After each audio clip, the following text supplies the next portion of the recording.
final content panel of the afternoon is identity, culture, and branding. And we will begin with Professor Mark Bender, who is chair of the Department of East Asian Language and Literature at Ohio State University. He is also a faculty member of the Center for Folklore Studies at Ohio State, and specializes in research on traditional performance and performance-connected literature in China. Has done some remarkable translation work of literature, oral traditions and literate traditions among Hmong, Miao, Yi, and other ethnic minority groups in southwest China. So we'll hear from Mark first, and then he'll be followed by Hiromu Nagahara from Massachusetts Institute of Technology. Hiromu is, he has a very fancy professor title. He's the Cecil and Ida Green Career Development Professor of History at MIT, and he studies history of modern Japan with research interests in the history of media and popular culture in 20th century Japan. And then finally we'll hear from our own Hunshik Kim, who's a professor in the College of Media Communication and Information, who has been a huge asset to us at the Center for Asian Studies in his work on Korean broadcasting, Korean media, Korean popular culture, which is what he'll be sharing his thoughts with us today. So without further ado, we'll start with Mark. Thanks. Thank you very much, Tim. I've been familiar with Tim's work for a long time and use it in my classes quite often. And but it's the first time we ever met, so I was really happy that that could happen today. What I'm going to be talking about today, I'm going to be talking about the genre of poetry in a region of upland, Southeast Asia, Southwest China, and some contiguous areas. And I'm talking about poetry. This is maybe in an alternative to maybe business or governmental modes of communication and thinking about this region. So my paper will consist of two parts. The first part will situate ethnic minority poetry production in Southwest China in particular within multiple communicative mediums within regional and global frameworks. In the discussion of poetic production in the region, I will also comment on the status of live performance contexts and virtual online poetry. The second part will present a brief case study of the poetry of Aku Wuwu, also known as Lo Qingchun, an e-poet from southern Sichuan province, situating his work within context of verbal art and associated performances in the city of Xichang. Now in recent years, let me get to a graphic here, public sculptures on the themes of Nosu-i tradition, and I'll tell you a little bit more about the Nosu-i, including a moon maiden, fairy goddess, daughter of the moon sculpture in traditional dress, seated upon a sheep's head and strumming an E-styled moon guitar, which have marked the dynamically shifting urban landscape and become the target of Aku's pointed microblogging, a medium which has become a subset of his poetic works and a subject being explored in more detail by one of my students, Xiao Wenyuan, at a paper she'll deliver at a conference at Berkeley next week. Now in part one, here, let me just show you this picture here for a minute. Shows the picture of this E-goddess sitting atop this head, and her foot is touching this. And the reason that Aku got angry about this is some sort of violation of cultural taboos, okay? So this becomes a part of the urban landscape. You have these artists who go in and create these sculptures, not necessarily knowing exactly all the nuances of the culture. But Aku, who grew up in the rural areas and very, very familiar with traditional customs and so forth, has taken it upon himself as sort of a social critic within this city of Xichang, which I'll talk about a little bit later, which is the capital of this large autonomous region for the, or rather prefecture for the E people in southern Sichuan province. And he does this through the medium of microblogging, okay? So let me just show you what one of the microblogs is. And this is his comment. The fabricated moon daughter rides mindlessly above a sheep's head, declaring this mountain city's most profound misreading of history and most barbaric blasphemy. So he shoots this out to his followers, which includes some government officials, and sort of pokes fun at things that way. So let's move on a little bit farther. In the part one, I'll focus on interpretive frameworks that relate both to traditional oral and oral connected poetry and contemporary verse written by ethnic minority indigenous poets in southwest China and contiguous upland areas in Eastern Asia, which have been my areas of interest for a number of years. The interpretive frameworks I identify, and there are certainly more, are one, a marginalized position within a dynamic of China versus the rest of the world in terms of multimedia, literary, folklore, media, and associated studies. Two, a more focused view in which media expressions and research fit into and juxtapose within a mosaic of creative expression and research in this upland area called Zomia, which is this kind of constructed sort of place in upland Asia, somewhat similar to the way we construct Appalachia here in the United States. And this area is connected to regions as far away, at least in my view, as Mongolia and Inner Mongolia. And number three, the frame of the global indigenous movement characterized by Chad Allen as trans-indigenous. So this is sort of a way of looking at indigenous cultures around the world as they sort of step up and create their own discourses. And number four, the global local eco-critical movement, which in the works of critics such as Joni Adamson is linked also with the global indigenous movement.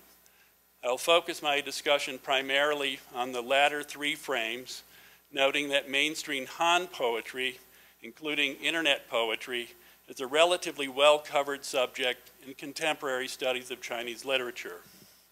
So here's a map of Zomia. This is just one of many configurations of this area.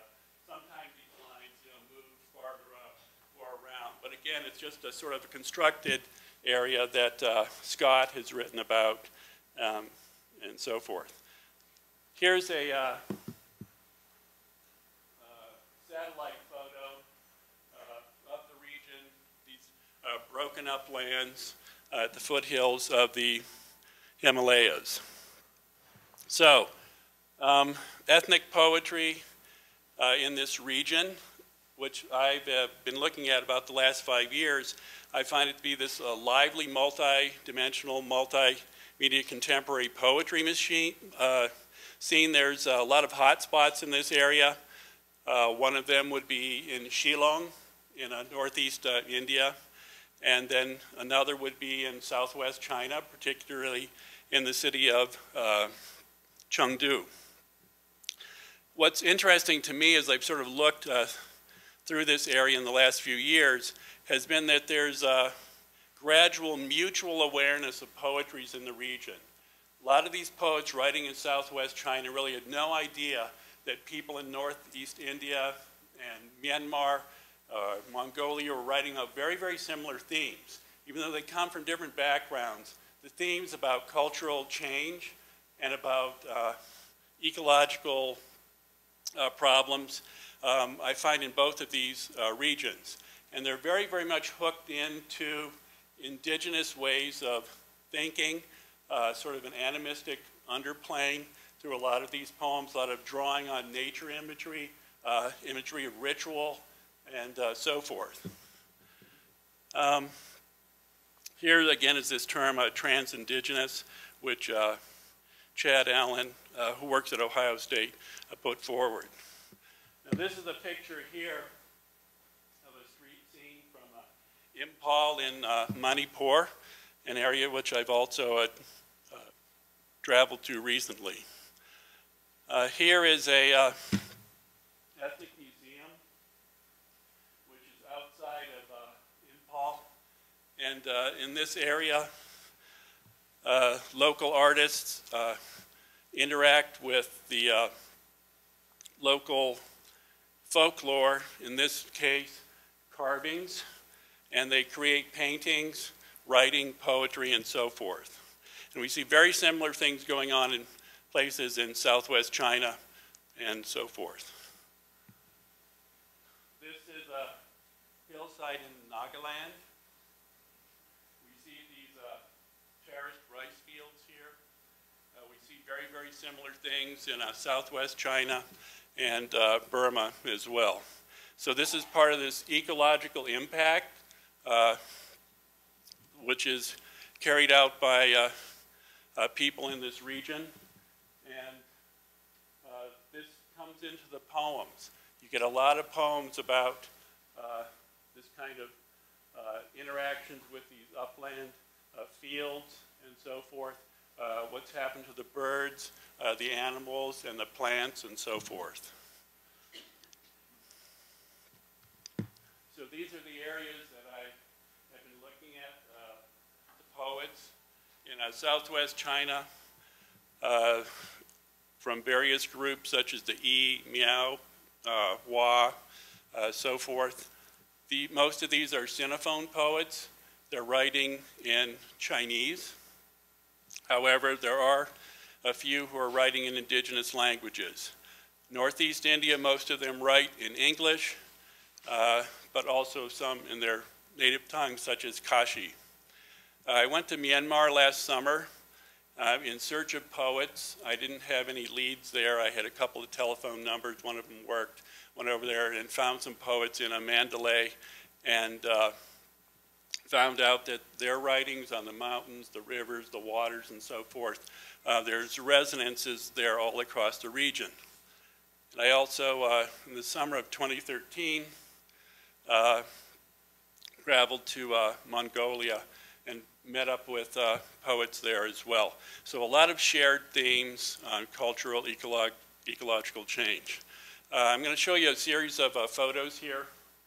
This is the big international airport in Kunming, which is opening sort of a window to Southeast Asia. Here's one of the Burmese poets, expat poet Coco Tet in Europe, who is representative of many of the Burmese poets.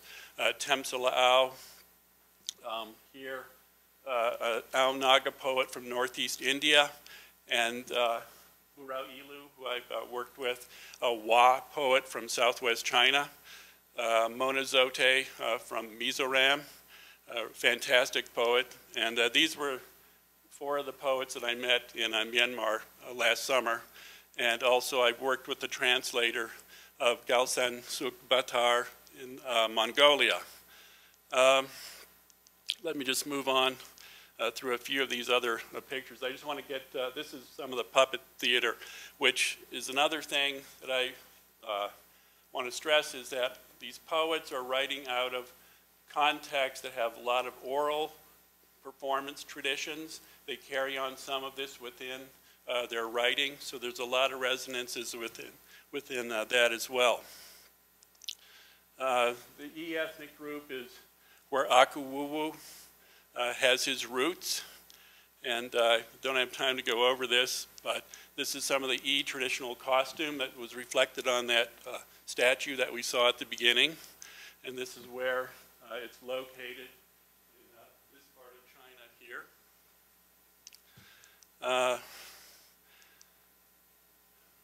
The Nosu themselves have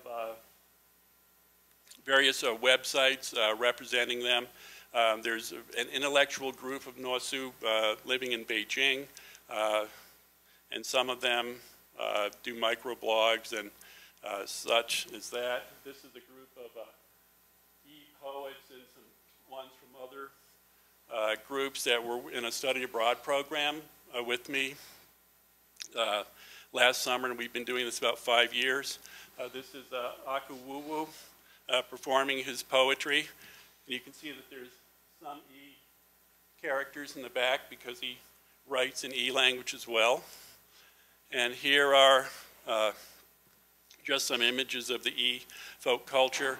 And quickly, in this context of this city of Xichang, that Aku writes about with the Moon Maiden and so forth, does his microblogging on. This is a restaurant where you go in, and it's an E-themed restaurant, and it has live performances.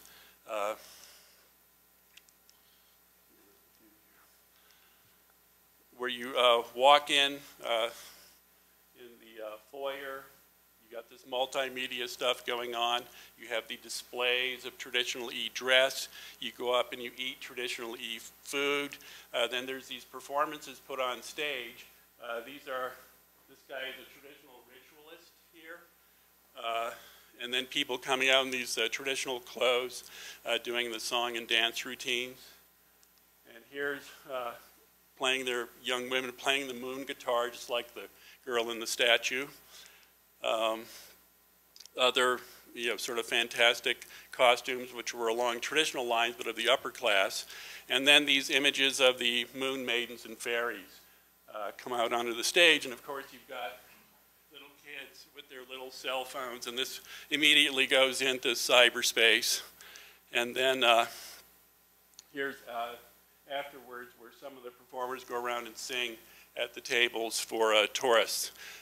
So in summary, poets across Zomia, if you want to use that word, and related areas are among the many cultural actors utilizing an enhanced array of communicated channels to voice their messages and feelings.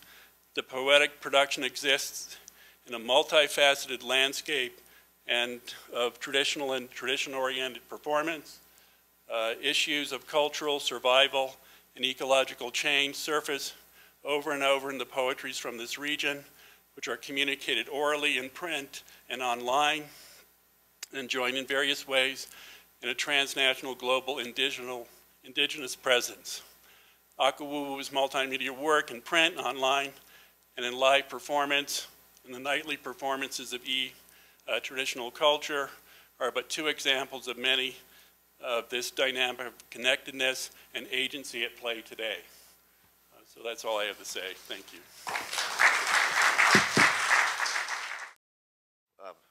Well, thank you so much. My name is Hiromu Nagahara. I came from Boston last night, thinking that I was coming from spring to another spring, but it looks like the sun is coming out finally, so maybe we'll still be lucky. Thank you so much to Tim for inviting me, and for everyone here at the Center for Asia Studies.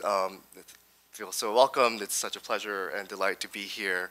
And also I find it such a delight to be with other people who also know about Asia, but are not just historians. And I think that's one of the pleasures that I've had studying media that I get to encounter and do interdisciplinary work in a real way. And I really enjoy that and look forward to our work during this weekend.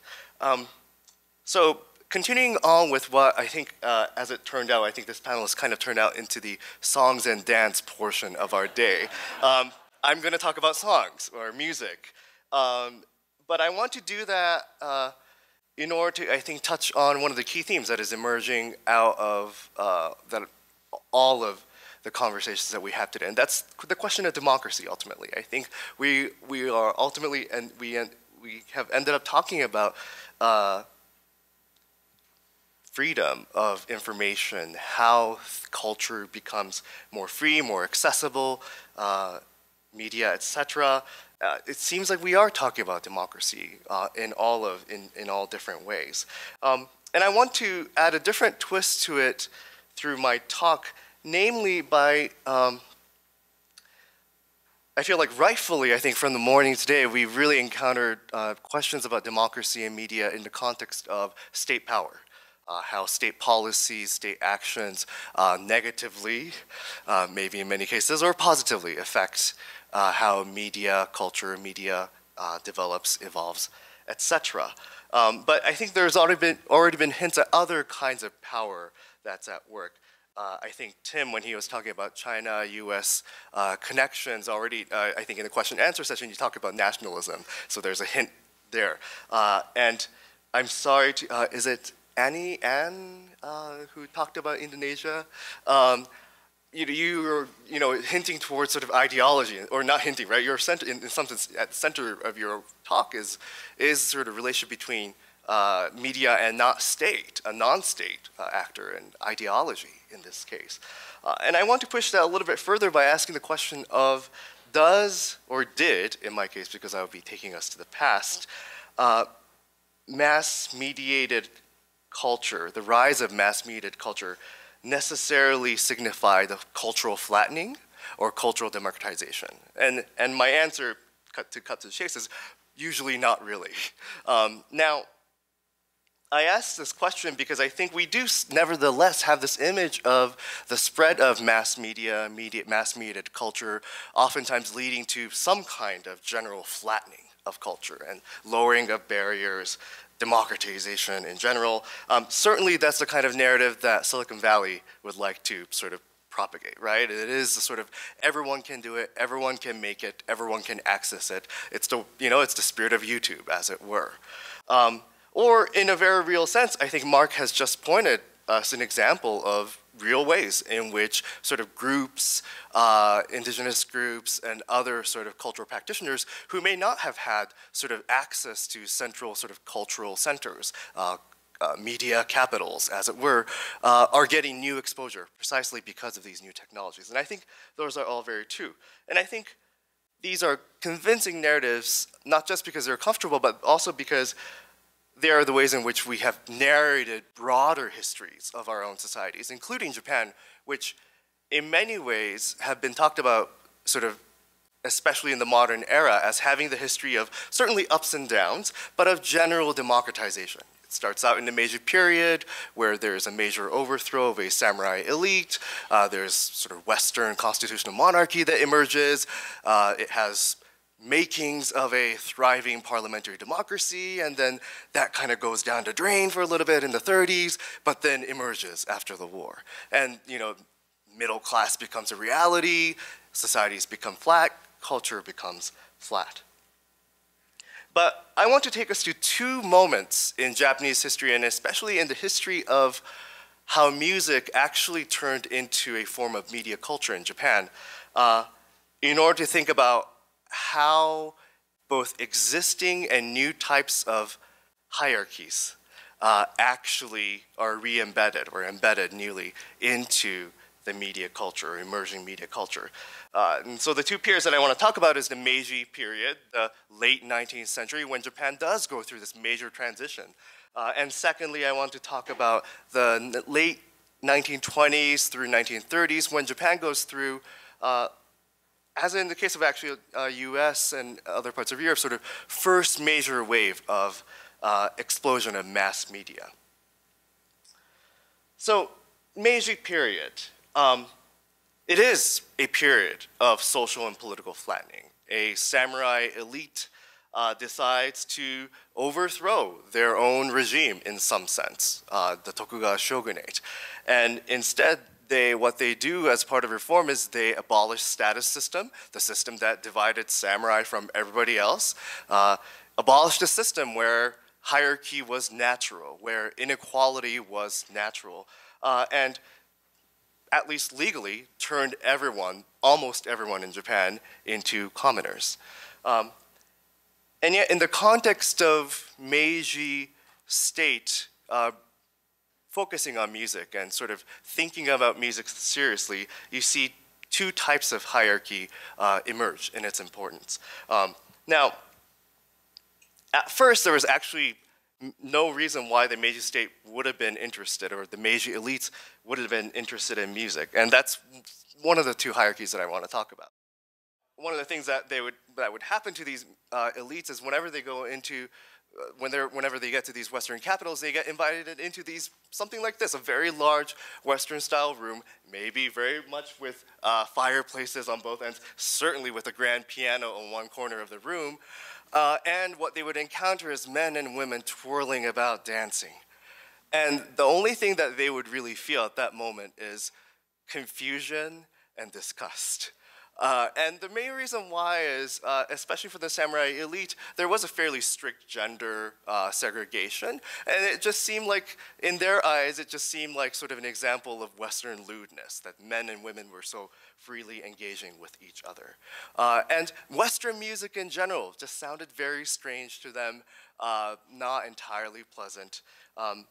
But as they went on these journeys, and especially in 1871 through 73, they go on this world circumnavigating mission called the Iwakura mission that takes them through the United States all the way into Europe. They encounter Western music as a sign of Western civilization. And they began to see, okay, well, maybe it's helpful in encouraging patriotism, maybe it seems that all civilized societies, Western societies, have grand pianos. Maybe we should do something like that too. And so they encounter a second kind of hierarchy. That is the idea of Western civilization as standard of civilization. And they adopt that very deeply. And so those two hierarchies, samurai aversion to music and the acceptance of West as a standard of civilization and therefore Western music, becomes part of the key component of how the Japanese state puts music into compulsory education system. And that also leads to the creation of Japan's music establishment through things like national conservatories and things like that. So there you see the making of a cultural infrastructure at the end of the Meiji period. Now, skip ahead a couple of decades into the early 1920s, and you begin to see a mass media revolution. Publication of mass journals and books sort of explode. We're now talking about circulation of millions. Radio begins in 1925, broadcasting nationally. By 1945, about 45% of Japanese households are wired or connected by radio, which is one of the highest rates in the world by that time. And music industry. Companies like Victor and Columbia began major operations in Japan by 1928 and kickstart the industry. And at that point, observers are wondering, is this the end of cultural hierarchy? Is this the end of cultural establishment? That's certainly the way that it seemed for people. And one sort of key observers of that period noted that music no longer seems to be sort of coming naturally out of people's folklore or tradition, but they're being made by industries. They're literally canned music. And so it may well seem like mass media is beating, in some sense, the kind of state-led hierarchy that was reestablished in the context of the Meiji period. But I want to play very quickly the kinds of musics that were created in this context and talk about why actually this is a sign of the same hierarchies actually being reinscribed.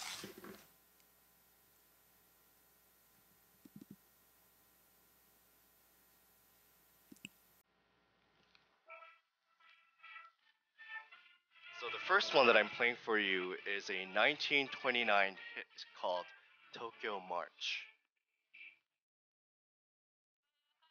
And it's the original recording. So this was the kind of music that would be created by the music industry of this period. It's very musically syncretic, that is, incorporating both Western and Japanese musical idioms. They're almost always about 2 minutes and a half long, because that was the technological limitation of that period. And this is the kind of sound that is seen to be taking over Japanese sort of popular culture. Another one is this.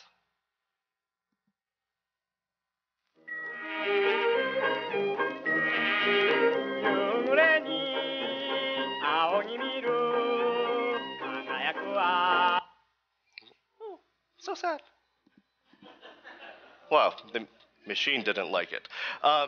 So what you have begun to hear is a song called My Blue Heaven, which is actually a translation of American hit. It's an originally American song. And this song, My Blue Heaven, I think most Americans have forgotten about it. Every time I ask my students, have you heard of this song? They say, no. Most Japanese will remember it. And it's partly because they use it for commercial these days, but it's also for another reason. I think the person who translated this song was a guy named Horiuchi Keizo, who was born to a wealthy family, imbibed in Western music in his youth, and then came to U.S., studied mechanical engineering in Michigan, University of Michigan, and at MIT as well. But in both places, instead of just studying engineering, he also became heavily involved with the music scene. He would collect records, he would participate in choirs, and every weekend he would in Boston, he would go to the Boston Symphony and also occasionally to New York. And once he comes back to Japan, so much for his engineering education, he turns into one of the first and foremost of Japanese musical critics. And so he translates not just this song, but several other songs. He participates eventually becomes he's put in charge of the Western music programming of the state radio broadcaster that begins broadcasting in 1925. He goes into becoming the leading publisher of music journals. He's also involved in sound. He's also involved in film. Once sound film becomes available in early mid-1930s, and in fact, Japan's first talkie sound film featured My Blue Heaven as the theme music, which is, I think, another reason why Japanese remember it to this day. And what he's doing in...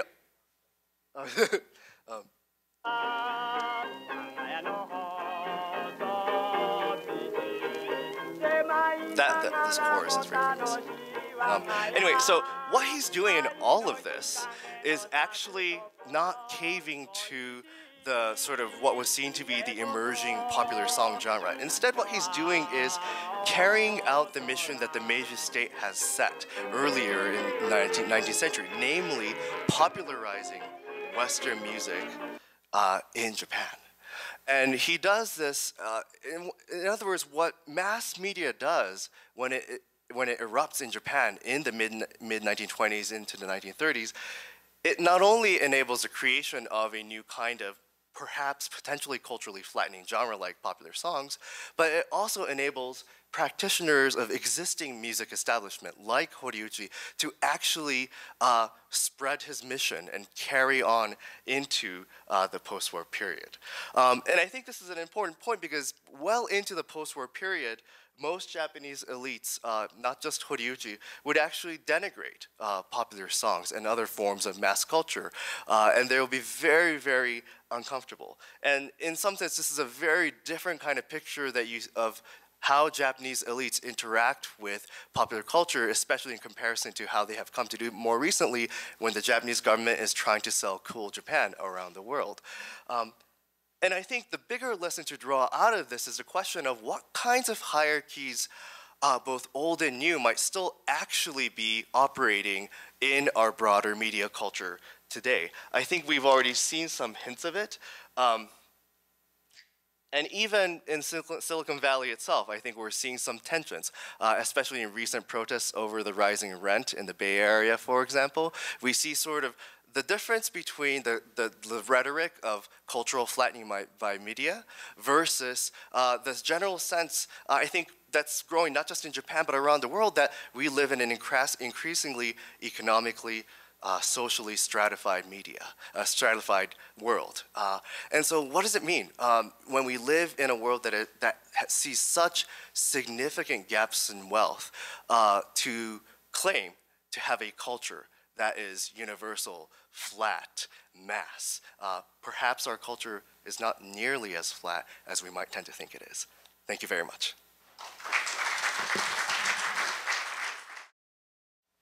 I'm sure some of you may have seen a presentation by Korean American scholars talking about the latest growing trend of the Korean popular entertainment contents, circulating online, offline, and the popularity of K-pop, including the latest success of Psy's Gangnam Style. My focus of presentation about the Korean wave also touch those areas, but I have more interest in how it was successful and the role of the Korean government to make it more successful. So, as my title says, soft power public diplomacy initiated by the Korean government to make the Korean culture successful globally. So, during the last 2 decades, South Korea's cultural products in the forms of pop music, TV dramas, and movies have gained popularity in many countries in Asia and the rest of the world. We call the Korean wave, or Hallyu, based on what the Chinese media coined the word back in 2009. The first sign of the wave began in the late 1990s when Korean television network called MBC exported its popular weekly drama called What is Love All About to China, and it became an instant success. Then came another drama, miniseries drama produced by KBS, a national broadcaster, and it is titled Winter Sonata. And Winter Sonata became a cultural phenomenon because, as you can see, those two main characters, especially the man, is deeply adored by the Japanese middle-aged drama fans and predominantly female. So that was back in 2003 and 2004 when it was aired on Japanese national broadcaster NHK, and instantly the tourism in Korea soared in number, and many Japanese female fans visited Korea right in front of those movie location set and took pictures and visited the actual house. In the drama, it was featured as the male character's home. And the same is true with other locations, and even more adventurous Japanese fans explored into the room of the male character.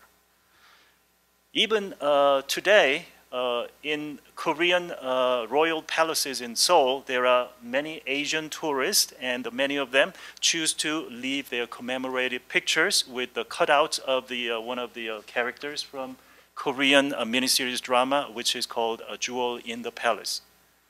I also had this kind of cutouts when I visited Graceland, Memphis, Tennessee, and this is what's happening in Korea. And the city of Chuncheon is a birthplace of this drama, and the local government of Chuncheon started gaining huge business profits by hosting all these foreign tourists into that city. And nobody in Korea wants to travel Chuncheon that often.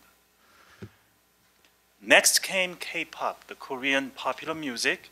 And it showed a cultural hybridity of East and West, just like in any other countries in Asia. And it is elaborate performances by Korean entertainers with synchronized dance moves and hand gestures. And the most successful idol bands include Girls' Generation. They are extremely popular in Japan. Even a couple of weeks ago, they topped the chart of weekly Japanese Oricon, music chart, and Super Junior 2NE1. I'm just hoping this YouTube video will run because instead of I keep trying to explain what K-pop really sounds like, this is one of them.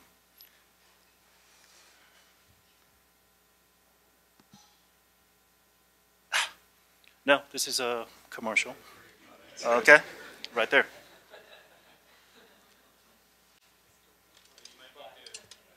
Oh.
So as you just saw, entertainers are Korean, but obvious that it is not really Korean style traditional singing and music. It's just a combination of East and the West. And even some of the lyrics that she sings, it's English. So it is clear that Korean entertainment industry wants to target not Korean audiences, it's global audience. So K-pop, idol bands, TV dramas, movies, and video games were popular with young audiences beyond Asia, as far as Middle East and Europe. And the news magazine Economist dubbed the Korean cultural products as Asia's foremost trendsetter. And Time magazine called the success of the Korean wave as the best export item from South Korea. Today, I'm going to talk about a little bit different approach from social science here, because it is important to look at how it became so popular, not only in Asia, but around the world. It's perhaps the effort made by the Korean government officials and industry together with the basic idea called public diplomacy. Public diplomacy is the approach to engage with citizens of other countries by using a different type of means, including art, knowledge, media, language, economic, and humanitarian aids. And it aims to promote mutual understanding and interests of concerned parties. So, what is important here is public diplomacy intends to persuade target audiences and let them change their attitude and the perceptions toward a particular country, particular culture, in this case, Korea and Korean entertainment culture. And the public diplomacy utilizes many different media platforms, but what is interesting is they use a number of mass communication product and the platform, including radio, television, music, DVD, computer games, and internet blogging website, and the internet streaming video websites. And also public diplomacy, in the long run, they target foreign audiences by using human and cultural exchanges that includes language training of Korean and cultural exchange programs between the countries far away from Korea, and they invite students and people to visit Korea and have some tour program to stop at the K-pop industry hub in Gangnam.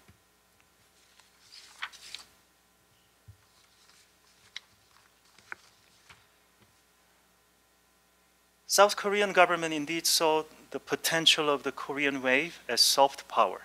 Now, what is soft power? Soft power is something that persuades people by attraction instead of coercion. So what is hard power? Military invasion, economic sanctions. When America wanted to approach Japan in the 19th century, they used gunboats instead of K-pop. So it was the age of hard power, but in the 21st century is the age of soft power. This concept of soft power was suggested by Harvard scientist Joseph Nye, and it is widely circulated in international relations area. The Korean government increased the investment in pop cultural content industry as early as 2000, and totaling $917 million as loans and credit guarantees. And also Korean government supported overseas distribution of K-pop contents and Korean films and Korean food by sending money to overseas branch of Korean cultural centers and the Korean embassies throughout the world. By 2012, the popularity of Korean TV dramas, pop music reached its peak. But also there is a very ominous sign that Koreans have witnessed. Negative sentiment against Hallyu started growing. And the negative anti-Hallyu trend can be perceived in two different forms. The first, protective trade barriers, and the second, political backlash. The first, protective trade barriers include in China, Thailand, Vietnam, and some other countries in Asia. They started imposing the quota system to restrict the total hours of Korean dramas, films, and K-pop content being broadcast to its domestic television channels. And also,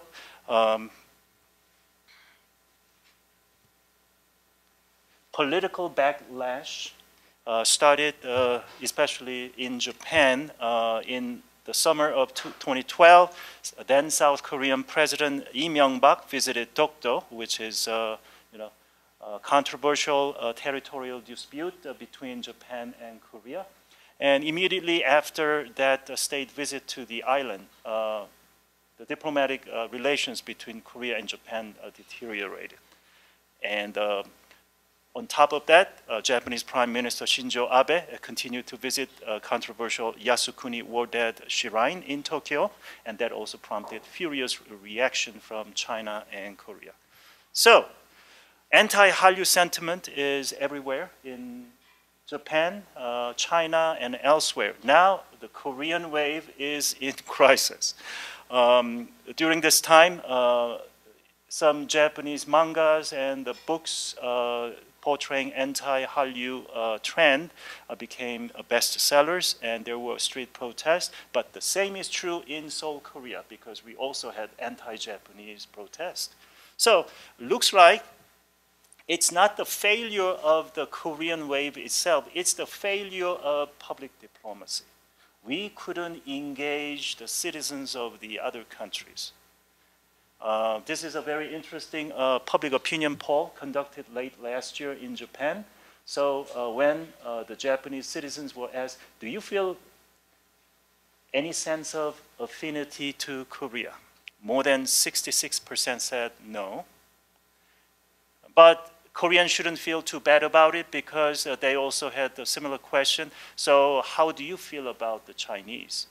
And even higher number of the respondent, answered, oh no, we don't feel any sense of affinity to China. So what should we do? Korean wave, although with great success and the popularity all over the world, now it's time to reconsider. We have to do more effort to engage with the citizens in Japan, China, and elsewhere, and the Korean film makers and song producers. The latest news report in Seoul started, reporting that the heyday of the Korean wave is virtually over, at least in Japan, and we are not doing very well the rest of the world. Before I prepared this presentation today, I wanted to see that Korean newspaper article online. Couldn't find it. What happened? Korean government, in one way or the other, they just pulled that newspaper article out of online by asking the top editors of the Donghwa Ilbo company in Seoul. So the government is very serious about it, but we'll see what will happen in the next few years. It can continue its popularity, but it may just dissipate, just like Hong Kong movie in the 1980s, which was extremely popular, but now we don't see much presence in the Hong Kong film industry in the global film market. Thank you.